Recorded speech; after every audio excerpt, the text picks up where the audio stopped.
இங்கே கொடுக்கப்பட்ட எண்களை கவனிங்க. இதில் சுற்றியுள்ள 3 எண்களை பயன்படுத்தி மேலே உள்ள 4வது எண்ணை கண்டுபிடிக்க முடியுமான்னு முயற்சி பண்ணலாம். முதல் எண் பார்த்தீங்கன்னா 90. இதுல இருந்து நம்ம 14 உருவாக்கணும். அப்போ எண் குறையணும் அப்படின்னா நம்ம கழித்தல் அல்லது வகுத்தலை இந்த இடத்துல பயன்படுத்தலாம்.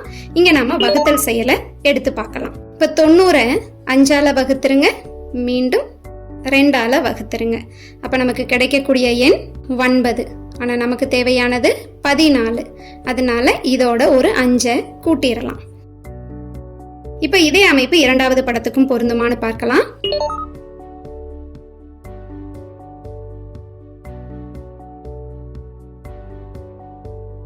சரியா அமைஞ்சிருக்கா? அப்ப இதே அமைப்பை 3வது படத்துக்கும் பயன்படுத்திக்கலாம். 96 4ஆல் வகுத்துருவோம், மீண்டும் 4ஆல் வகுத்தரலாம். இப்ப வந்த விடையோட 5 கூட்டிடலாம், 11. அப்ப சரியான பதில் ஆப்ஷன் சி 11.